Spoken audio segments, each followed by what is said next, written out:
주간 잘들 지내셨습니까? 이번 주에도 지난주와 마찬가지로 영상 예배를 드리게 되었습니다. 이번 주에는 지난주하고 달라진 점들이 몇 가지가 좀 있는 것 같아요. 먼저 첫 번째로 개학이 2주가 미루어졌다는, 4월로 개학이 미루어졌다라는 놀라운 일이 있죠. 이거에 대해서 소리가 들리는 것 같아요. 여러분은 좋아서 소리 지르고 부모님들은 곤란해서 소리 지르고 막 이런 소리들이 들리는 것 같은데, 개학이 연기가 됐고 이번 주부터 좀 완치자들이 좀 많이 나오게 된 것 같아요. 그래서 지금 어제 밤에 보니까 2233명이 완치가 됐다라는 뉴스가 있더라고요. 이제 매일 확진자 수보다 이제 치료되는 사람들 수가 더 많은 거 보니까 이제 점점 더 상황이 좋아지고 있는 것 같습니다. 그리고 마지막으로는 오늘 굉장한 영상이 준비가 되어 있습니다. 부장님이 굉장히 많이 고생을 하셨는데 굉장히 재밌고 즐거운 찬양이 될 것 같습니다. 그래서 오늘 함께 이 예배 정말 예배를 드릴 수 있도록 함께 예배를 드리는 시간이 되었으면 좋겠습니다. 네. 사도신경 함께 고백하면서 오늘 예배 함께 시작하도록 하시겠습니다. 전능하사 천지를 만드신 하나님 아버지를 내가 믿사오며 그 외아들 우리 주 예수 그리스도를 믿사오니 이는 성령으로 잉태하사 동정녀 마리아에게 나시고 본디오 빌라도에게 고난을 받으사 십자가에 못 박혀 죽으시고 장사한 지 사흘 만에 죽은 자 가운데서 다시 살아나시며 하늘에 오르사 전능하신 하나님 아버지 우편에 앉아 계시다가 저리로서 산 자와 죽은 자를 심판하러 오시리라. 성령을 믿사오며 거룩한 공의와 성도가 서리교통하는 것과 죄를 사하여 주시는 것과 몸이 다시 사는 것과 영원히 사는 것을 믿사옵나이다. 아멘.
같이 기도하시겠습니다.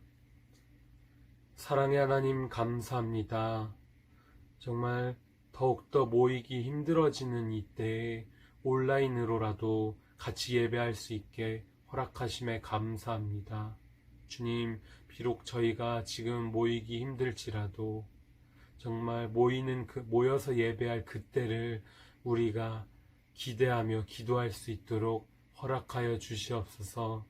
주님, 저희가 비록 모이지 못할지라도 말씀과 기도에 더욱더 힘써 마음을 쏟을 수 있도록 주님, 저희들의 마음을 주관하여 주시고 더욱더 저희를 통치하여 주시옵소서. 더욱더 기도하며 더욱더 모이는 그때를 기대하는 저희 중등부 되길 원합니다. 함께하여 주시옵소서. 말씀에 귀한 은혜 받는 저희들 되길 원합니다. 살아계시고 모든 이름이 뛰어나신 예수 그리스도의 이름으로 기도드렸습니다. 아멘.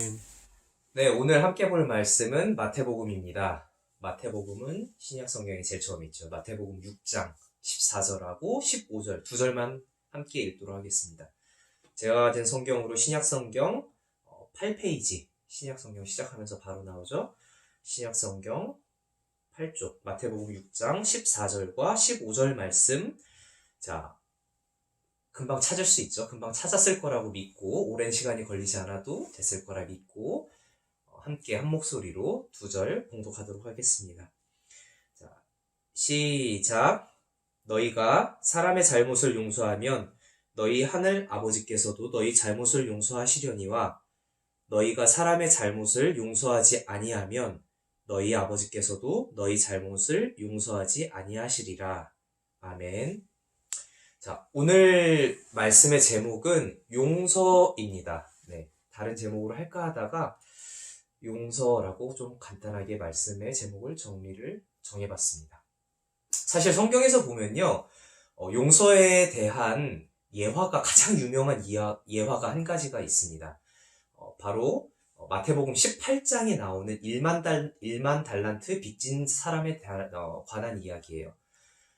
이 1달란트, 한 달란트, 우리가 뭐 초등부 때는 이렇게 주일학교에서 시상식 하면서 막 이렇게 몇십 달란트 모으고 하는 되게 좀 가치가 없어 보이는 달란트지만 사실 이 달란트를 요즘 돈으로 환산을 하면요, 한 6억에서 14억, 15억 정도까지 됩니다. 6억에서 15억. 굉장히 큰 돈이죠. 한 달란트라는 게. 그래서 이거를 좀 편의상 쉽게 한 10억 정도라고 생각을 해볼게요. 그러면은 이 사람은요, 1만 달란트를 빚을 졌다라고 하는 거는 돈이 얼마쯤 될까요? 이게 최소 6조에서 15조가 되는 거예요. 그러니까 아까 이야기한 것처럼 1달란트를 10억이라고 생각을 하면 10조 원 정도 빚을 지게 되는 거죠. 자, 이 돈을 탕감을 해준 거예요. 빌린 거를 다 괜찮다, 용서해준다, 그래 봐줄게, 그냥 없던 일로 치자, 이렇게 탕감을 해준 거예요. 근데 이 사람이 돌아가는 길에 누구를 만나냐 하면요, 자신에게 100데나리온 빚진 사람을 만나게 됩니다. 이 한 데나리온은요, 지금으로 따지면 어느 정도냐 하면 하루 노동자의 품삯이래요. 그러니까 이것도 뭐 대충 하면 한 10만 원 정도라고 생각을 해봅시다. 100데나리온이면은 그러면은 한 1000만 원 정도 빌린 사람을 만나게 돼요. 근데 이 사람이 돈을 갚지 않는다고 감옥에 가두고 돈 내놓으라고 따지는 거예요. 1000만 원이면 사실 굉장히 큰 돈이에요. 저도 1000만 원 없어요. 그렇게 큰 돈 없어요, 저도. 근데 이 사람이 조금 전에 얼마의 빚을 탕감받았는가를 한번 생각을 해보자고요. 1만 달란트 탕감을 받았는데 10조라고 그랬잖아요. 10조하고 1000만 원하고 생각을 해보면요, 한 10만 분의 1밖에 안 되는 거예요. 그러니까 10만 원을 용서받은 사람이 1원도 용서해주지 못하는 그런 사람이 나오는 거죠. 요즘 우리가 뉴스 같은 데서, 인터넷 같은 데서 보면은 가장 유명한 부자가 누구냐? 그러면은 좀 가장 돈이 많은 사람은 아니지만 유명한 사람은 만수르 라는 사람이 있어요. 근데 제가 좀 검색을 해보니까 이 사람 재산이 35조 정도 된대요. 35조. 가늠도 안 될 정도로 큰 돈인데, 이렇게 돈이 많은 사람도, 이렇게 돈이 많다고 유명한 사람의 재산의 3분의 1을 이 사람이 면제를 받은 거예요. 그만큼 굉장히 큰 돈을 면제를 받은 거죠. 사실 우리는 친구한테 막 1,000원 빌려준 것도 잊지 않고 막 받으려고 하는데 말이죠. 이렇게 용서를 받는 거는요, 되게 고맙고 쉬워요. 용서를 받는 거. 너무 고맙죠. 근데 내가 용서를 해주는 건 좀 많이 어려운 것 같아요. 우리가 학교에서 선생님이나 또는 가정에서 부모님 앞에서 잘못을 했을 때 용서를 구하는 거는 좀 쉬운 것 같아요. 왜냐하면은 결국은 나를 용서해 줄 거라는 믿음이 있기 때문이에요. 내가 잘못했지만 그럼에도 우리 엄마는, 우리 아빠는 나를 용서를 해 주실 거야 라는 믿음이 있기 때문에 용서를 구하는 거는 그렇게 어렵지가 않아요. 그런데 오늘 본문을 보면요, 이게 사실은 주기도문, 이 앞에 보면 마태복음 6장 5절부터 보면요, 예수님이 우리에게 기도를 가르쳐 주시는 그 주기도문이 나와요. 주기도문에서 맨 마지막에 있는 이 두 절인데, 이 동일한 내용이 오늘 읽은 동일한 말씀이 누가복음 11장 4절에도 동일하게 있거든요. 근데 이 말씀을 우리말로 쉽게 한마디로 바꾸면 이런 것 같아요. 하나님께 용서를 받고 싶으면 너도 용서를 해줘라 라는 기도를 예수님께서 우리에게 가르쳐주고 계시는 거예요. 좀 쉬운 말씀인 것 같아요. 어렵지 않아요. 이 말 자체는 굉장히 쉬운 것 같아요. 이 내용을 가지고 좀 몇 가지를 살펴보려고 합니다. 먼저는 여러분이 초등부 때 굉장히 많이 들었을 법한 이야기예요. 성경 이야기예요. 그리고 저도 작년에 이 이야기를 한번 했던 이야기예요. 무슨 이야기냐 하면은 구약 성경에 있는 요나에 대한 이야기예요. 요나의 이름은요, 사실 히브리어의 의미로 보면은 비둘기라는 뜻을 가지고 있어요. 요나의 이름은. 그러니까 하나님의 사랑과 평화를 전하는 사람이다라는 의미를 가진 이름이 바로 그 요나라는 이름이에요. 그런데 요나는 어떻게 했어요? 하나님의 사랑과 평화를 전하는 일을 거절하고 도망을 쳤었어요. 자, 왜 도망을 쳤을까요? 작년에 설교를 들었던 친구는 혹시 기억을 할지 모르겠는데, 요나는 분명히 이유가 있었어요. 자, 니느웨를 갔다라고 하는데, 이 니느웨가 어디의 수도냐 하면요, 그때 당시에 전체를 지배하고 있던 아수르라는 나라의 수도였어요. 아수르의 수도가 니느웨였어요. 근데 원래 인접 국가들은요, 옆에 나라가 약하잖아요. 그러면 못 살게 굴어요. 침략하고 침범하고 빼앗고. 이거는 서양도 그랬고 동양도 그랬고 다 똑같았어요. 이 아수르 사람들이 이스라엘을 엄청나게 침략을 하고요. 그리고 재산을 빼앗고요. 농작물을 빼앗고요. 사람을 죽이고요. 심지어 기록에 보면 그 사람의 인육을 먹었다라는 기록도 있어요. 그러니까 생각을 해보면은 이스라엘 사람들에게 니느웨라는 나라는요, 너무너무 미운 사람들이에요. 우리 한국 사람들이 바라볼 때 일본을 생각하는 것보다 더 마음에 안 들고 악독하고 불편하고 싫은 그런 사람들이었어요. 그런데 이 아수르라는 나라의 힘이 약해지고 있었어요. 나라의 국력이 약해지고 쇠약해지고 전염병이 돌고 일식이 일어나서 백성들의 마음이 혼란스러웠어요. 우리나라만 해도요, 조선시대 때 일식이나 월식이 일어나잖아요? 그러면 임금이 잘못했다라고 백성들이 막 엄청 시끄럽고 막 난리가 일어났었거든요. 그런데 기원 전이니까 당시에 일식이 일어나는 거는 그냥 자연의 어떠한 현상이 아니라 굉장히 두려운 일이었던 거예요. 세상이 망할 것처럼 두려운 상황이었던 거죠. 그러니까 나라 전체가 엄청나게 공황 상태에 빠지게 된 거고, 사람들이 굉장히 혼란해하고 망해가고 있구나. 이 나라가 망해가고 있구나. 이런 생각을 하고 있던 거예요. 자, 이런 상황을 보면서 이스라엘 사람들은 무슨 생각을 했을까요? 이스라엘 사람들은요, 되게 기뻤을 거예요. 왜냐하면 우리를 괴롭히던, 우리를 곤란하게 만들던 사람들이 다 죽어나가고 있으니까, 망해가고 있으니까, 사라져가고 있으니까 너무너무 좋았을 거예요. 속이 시원했을 거예요. 이스라엘 사람들은 심지어 아마 그렇게 생각을 했을 거예요. 하나님을 모르는 이방인들이 저주를 받아 다 죽게 되었구나. 축제를 벌이고 있었을지도 몰라요. 그런 상황에서 하나님은 요나에게 야, 니느웨에 가서 나의 사랑을 전하렴. 복음을 전해주렴. 이 요청 앞에서 요나가 무슨 마음이 들었을까요? 요나는 거기 갔다가 죽을까봐 두려워서 도망친 게 아니에요. 요나는 니느웨에 갔다가 너무 힘들고 괴로울까봐 그 자리를 피하고 도망친 게 아니라 요나는요, 그냥 그 사람들이 하나님의 말씀을 듣고 혹시라도 회개할까봐 싫었던 거예요. 회개하고 돌이킬까봐. 하나님의 사랑을 경험하고 우리를 이렇게 괴롭힌 사람들이 다시 하나님 앞에 돌아올까봐 그 자체가 너무 싫어서 도망을 쳤던 거예요.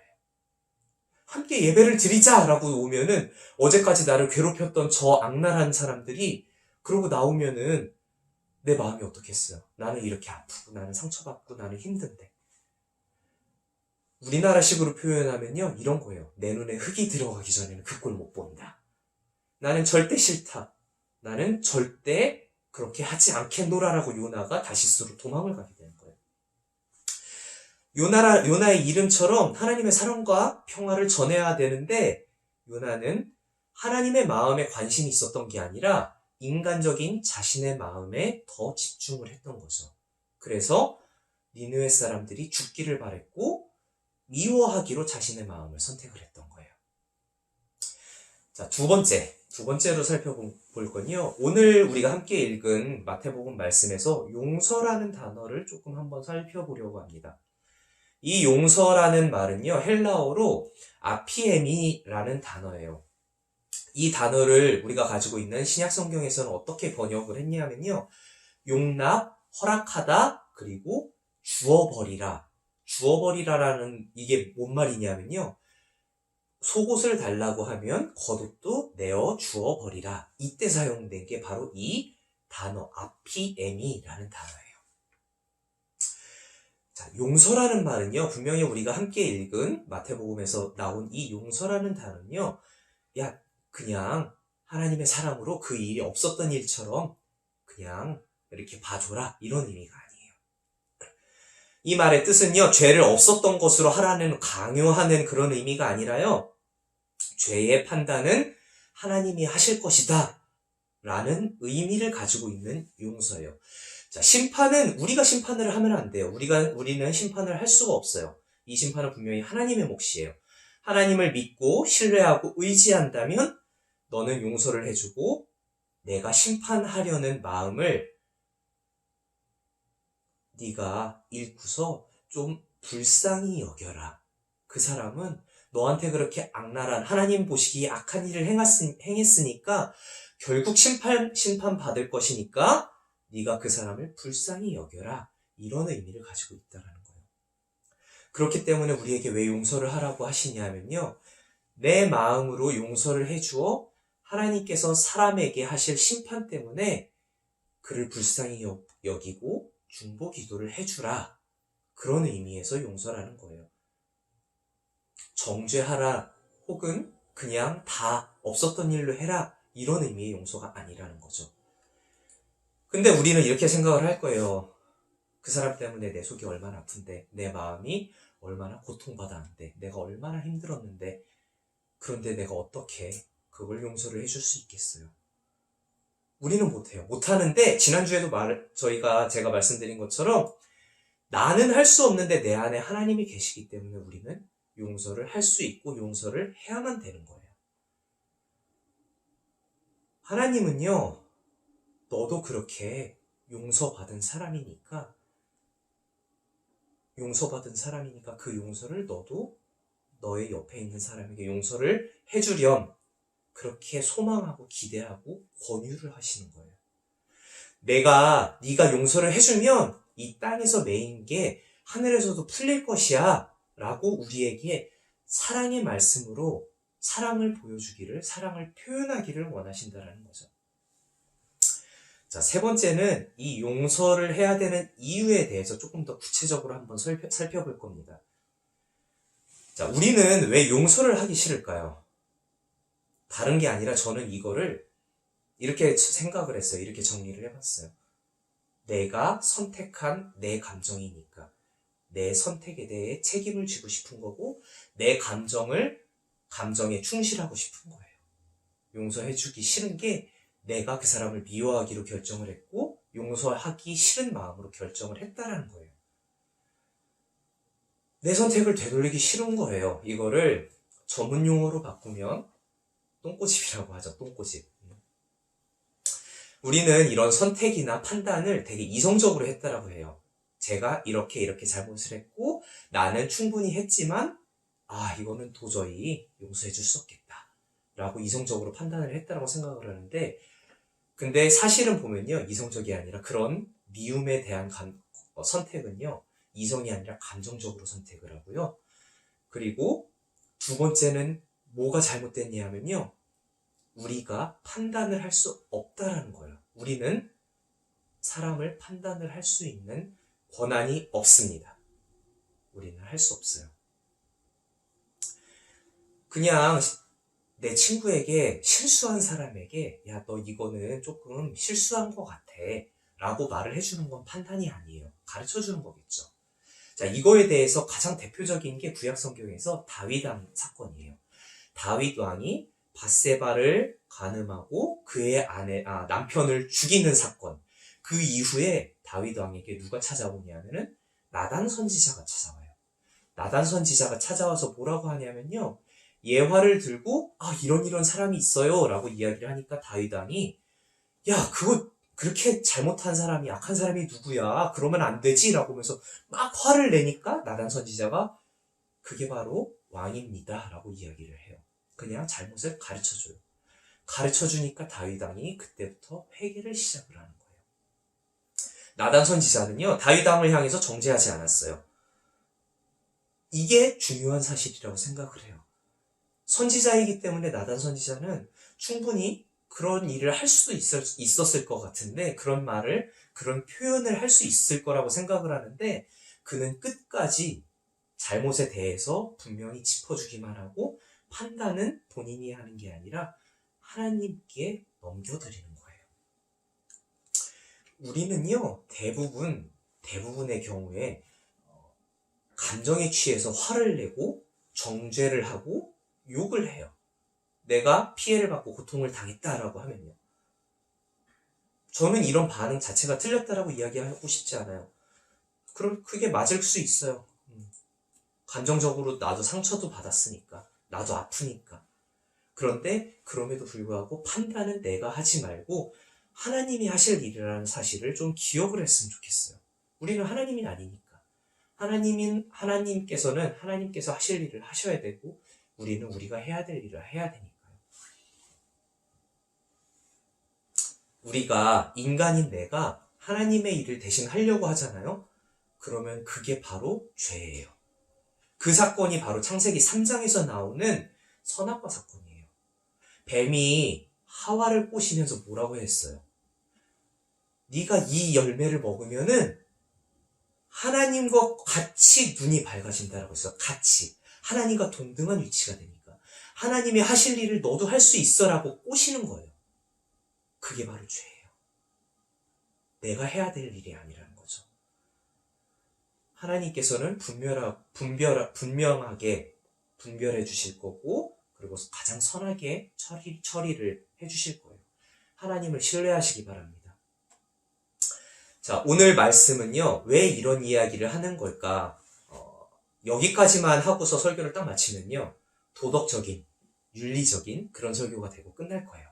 근데 사실은 제가 오늘 이 본문에서 하고 싶었던 이야기는 여기가 끝이 아니라 구원에 관한 이야기를 좀 하고 싶었어요. 구원에 관한 이야기를. 갑자기 용서에 대한 이야기를 하다가 왜 구원이 나오지? 라는 생각이 들 거예요. 그래서 사실은 설교 제목을 선정할 때 고민을 좀 많이 했어요. 노골적으로 이렇게 구원 이야기를 하면은 조금 재미가 없을까봐. 자, 18세기, 그러니까 1700년도가 시작되면서 미국에서는요, 되게 유명한 목사님이 있었어요. 지금도 되게 유명한 목사님, 조나단 에드워즈라는 목사님이 있었어요. 찾아보면은 책이 지금도 되게 많이 있어요. 근데 이 목사님이 한 말이 있어요. 무슨 말씀을 하셨냐면요, 행함이 없이는 구원을 얻지 못합니다. 라는 이야기를 하셨어요. 자, 1517년에 무슨 사건이 있었어요? 1517년 10월 31일에 1517년 무슨 일이 있었어요? 95개조 반박문을 써서 종교개혁이 시작이 돼요. 당시에 부패했던 구교에서부터 이제 새로운 모습으로 하나님을 바르게 믿기 위해, 하나님을 바르게 알기 위해서 종교개혁이 시작이 돼요. 근데 이 종교개혁을 가장 선두에서 일을 했던 사람이 사실은 몇몇 분들이 더 있는데 루터와 칼빈이라는 사람이 가장 유명한 사람이 있어요. 뭐 쯔빙글리나 막 이런 사람들이 더 있긴 하는데 가장 유명한 우리가 많이 들어본 사람은 루터랑 칼빈이라는 사람이 있어요. 근데 이 루터라는 분이 무슨 이야기를 했는가 하면요. 거룩함이 없이 의롭다 할 수 없다. 칭의와 성화는 동전의 양면이다 라는 말을 해요. 자, 칭의라는 말, 되게 어려운 말 여러 번 설명했죠. 기억해요? 칭의라는 거는 영어로도 막 justification에서 되게 어려운 말인데 칭의는 하나님께서 인간을 향해서 너는 의롭다. 너는 이제 나의 사랑하는 자녀다 라고 선택하고 이렇게 뭐라고 하면 좋을까요? 그냥 의롭다라고 말씀을 해주시는 것을 칭의라고 하는 거고요. 성화라는 거는 점점 거룩한 삶을 살아나가는 과정을 성화라고 해요. 그래서 칭의와 성화는 동전의 양면이다. 하나의 존재예요. 떨어질 수가 없다라는 거예요. 이런 표현을 했었어요. 루터라는 분이. 그리고 또 칼빈이라는 분이 책을 썼는데 이거는 지금도 서점에 가면 살 수 있어요. 기독교 강요라는 좀 굉장히 두꺼운 책이 있어요.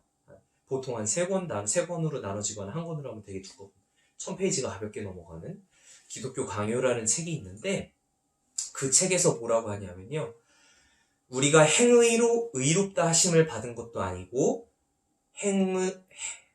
행위 없이 의롭다 하심을 받은 것도 아니다라고 말을 합니다.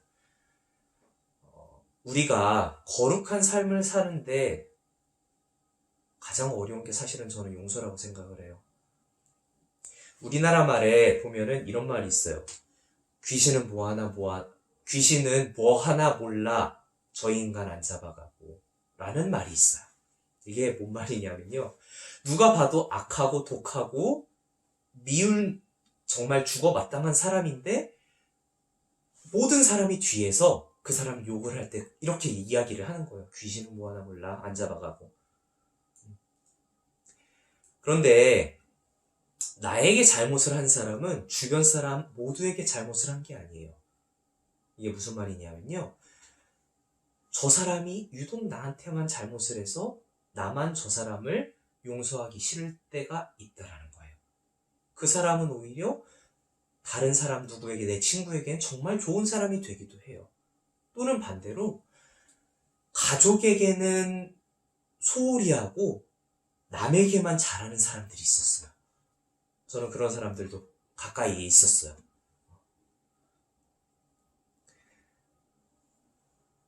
용서하는 게 더 어려운 것 같아요. 이런 사람들은. 모든 사람에게 나쁜 사람이나 악인이라고 하면은 아휴 뭐 그렇지 뭐 이렇게 넘어갈 수도 그러면서 용서를 할 수도 있는데 나한테만 악한 사람이라면은 그게 더 용서하기 힘든 것 같아요. 저 사람 왜 나한테만 저러지? 내가 뭘 잘못했길래? 이런 생각이 좀 드는 거예요. 내가 만만해 보이나? 오늘 본문을 보면요. 주기도문에서 오늘 본문은 사실은 아까 말씀드린 것처럼 주기도문의 맨 끝에 있는 2절의 말씀이에요. 우리가 용서하지 못하면 이 말씀을 오늘 본문을 다시 한번 읽어보세요. 오늘 본문을 있는 그대로 보면요.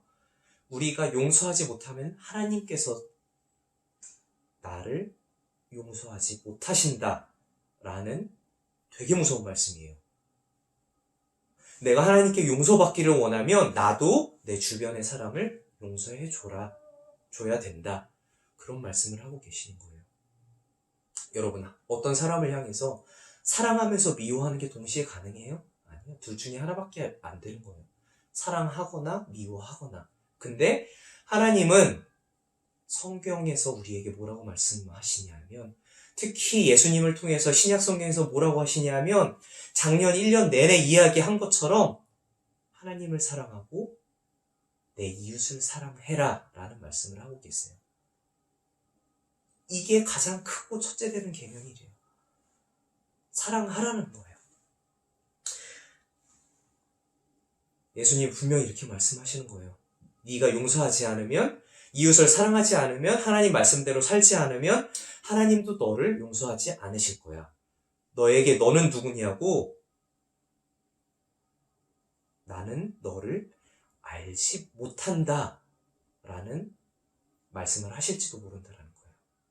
내가 내 이웃을 사랑하지 않으면, 용서하지 않으면. 마태복음 22장에 보면요, 한 왕이 잔치를 벌여요. 잔치를 벌이고 사람들을 초대해요. 초대를 해요. 분명히 초대를 받고 왔어요. 초대를 받고 왔는데 그 잔치에 어울리는 복장을, 옷을 입지 않았다고 내어 쫓기는 사건이 있어요. 쫓겨나는 사건이 있어요. 쫓겨나고서 울며 길을 간다라고 이야기를 하고 있어요. 이게 뭐니? 그러고 나서 그 다음 절에 보면 무슨 말씀이 있냐면요, 청함을 받은 사람은, 초청을 받은 사람은 많은데 택함을 받은 사람은, 선택된 사람은 적다라고 말씀을 하세요. 이게 뭐예요? 쉽게 이야기를 하면요, 교회를 다니는 사람은 많은데 그 가운데 하나님의 자녀가 되는 사람은 많지 않다라는 거예요. 내 이웃을 사랑하지 않으니까. 내 이웃을 용서하지 않으니까. 이게 바로 하나님께서 원하시는 옷이에요. 잔치에 어울리는 옷이에요. 하나님께서 하신 명령이에요. 그래서 다시 이야기하자면, 제가 작년 1년 내내 이야기한 것처럼 우리는요, 하나님을 사랑하고 이웃을 사랑해야 되는 거예요. 이게 우리가 지켜야 될 계명이고 명령이고 반드시 따라야만 되는 거예요. 이웃을 사랑하면 용서를 할 수밖에 없는 거예요. 판단을 하지 마세요. 판단은 우리 몫이 아니니까요. 우리에게 주어진 권리는요, 하나밖에 없어요. 사랑할 권리. 나를 사랑하고 스스로도 사랑해야 돼요. 가끔 보면 그런 친구들이 있어요. 자기 자신을 사랑하지 못하는 친구들도 있어요. 아니에요. 자기 자신도 사랑해야 돼요. 하나님을 먼저 사랑하고, 나를 사랑하고, 내 이웃을 사랑해야 돼요. 이게 하나님의 명령이고 하나님의 자녀다운 삶을 사는 사람의 모습이에요. 이 일을 좀 기억을 했으면 좋겠습니다. 기도하겠습니다. 하나님, 저희가 주기도문의 마지막 말씀을 통하여서 용서에 대한 이야기를 살펴보았고요, 구원에 대한 이야기들을 살펴보았습니다. 하나님, 우리는요, 내 이웃을 용서하지 못하는 일도 있고요, 때로는 나 스스로를 용서하지 못하는 일도 있습니다. 그런데 하나님께서는 그보다 더 큰 사랑으로 나를 위로하시고 사랑해주고 계심으로 인해서, 하나님, 내가 나의 마음이나 나의 생각이나 나의 선택이 아니라 하나님의 사랑으로 인해서 용서할 수 있음을 배우기를 원합니다. 하나님, 마음 가운데서 더 큰 사랑을 주시고요, 더 큰 사랑을 흘려보낼 수 있도록 하나님 믿음을 더하여 주세요. 우리가 하나님의 자녀가 되기 원합니다. 하나님, 우리 제일성도교회 모든 중등부 친구들이 하나님을 더욱더 경험하기를 원합니다. 그 사랑의 자녀가 되기를 원합니다. 하나님, 우리와 동행해 주시고 함께하여 주세요. 하나님, 우리가 온라인으로 이렇게 예배를 드리고 있지만, 함께 얼굴과 얼굴을 맞대고 있지 못하지만, 하나님, 그 마음 가운데 진정으로 예배를 드리고 있음을 기억하게 해주시고요, 그 생각 가운데 하나님을 더욱더 많이 생각을 할 수 있도록 도와주시기 원합니다. 하나님께서 하실 일들, 모든 일들을 우리가 기대하며 소망하며, 하나님, 이 혼란하고 어지러운 상황들을 빠르게 회복시키실 것을 더욱더 기대하며 사랑이 많으신 예수님의 이름으로 기도드렸습니다. 아멘.